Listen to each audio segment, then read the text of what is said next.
राज्यसभा में जाने को लेकर के कांग्रेस पार्टी में मच रहा है बवाल। जी हाँ, नमस्कार, मैं हूं मृत्युंजय चौहान और आप इस वक्त मेरे साथ देख रहे हैं एसपीएन 9 न्यूज।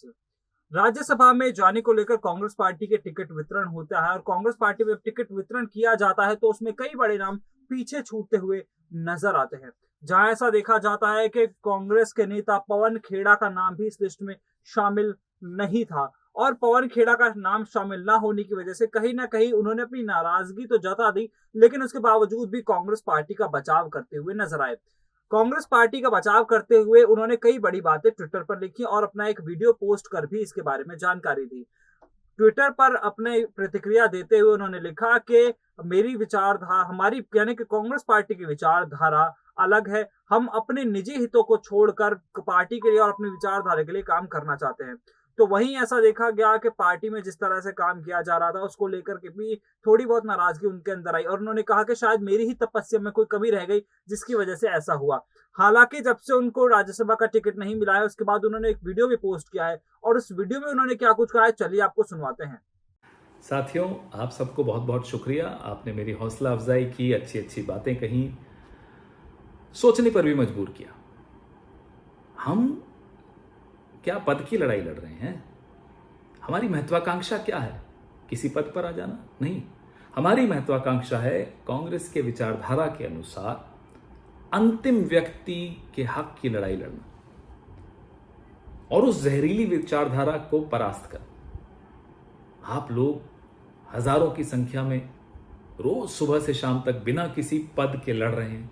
आपका जज्बा मुझे सिखाता है सोनिया जी का रास्ता, जहां उन्होंने पद को ठुकराया और हमारी विचारधारा को एक मजबूती दी।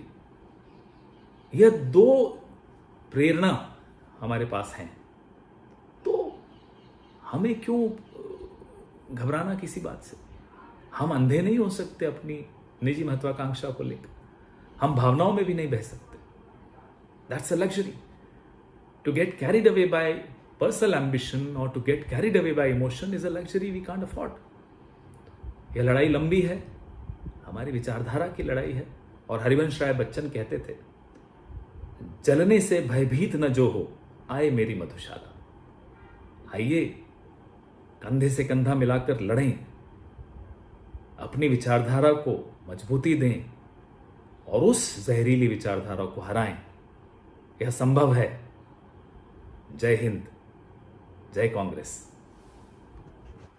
तो सुना आपने पवन खेड़ा जो इस बात को साफ तौर पर कह रहे हैं कि ये उनकी अपनी निजी लड़ाई नहीं है, किसी पद की लड़ाई नहीं है, बल्कि विचारधारा की लड़ाई है। और जिस दूसरी विचारधारा की वो बात कर रहे हैं, जिसे खत्म करने की बात की जा रही है, वो कोई और नहीं बल्कि बीजेपी है। तो अब देखा जा रहा है कि कहीं ना कहीं जब अंगूर हाथ नहीं आते तो लोमड़ी यही कहती है कि अंगूर खट्टे हैं और किसी ना किसी तरीके से कोई ना कोई सांत्वना देकर तो अपने मन को पवन खेड़ा संतुष्ट करते नजर आएंगे। लेकिन पवन खेड़ा के मन में जो असंतोष की भावना है, इसको लेकर क्या अब पवन खेड़ा भी आगे आने वाले वक्त में कांग्रेस पार्टी से इस्तीफा दे सकते हैं? क्योंकि कपिल सिब्बल ने भी इस्तीफा दिया तो देखिए समाजवादी पार्टी की तरफ से उन्हें राज्यसभा जाने का मौका मिल गया। अब क्या पवन खेड़ा का इस्तीफा भी होगा? और पवन खेड़ा अगर इस्तीफा देंगे तो किसकी तरफ जाएंगे? बड़ा सवाल खड़ा होता है। आपका इस बारे में क्या सोचना है? कमेंट बॉक्स में जरूर बताइए और ऐसी तमाम बड़ी खबरों के लिए आप देखते रहिए एसपीएन 9 न्यूज। नमस्कार।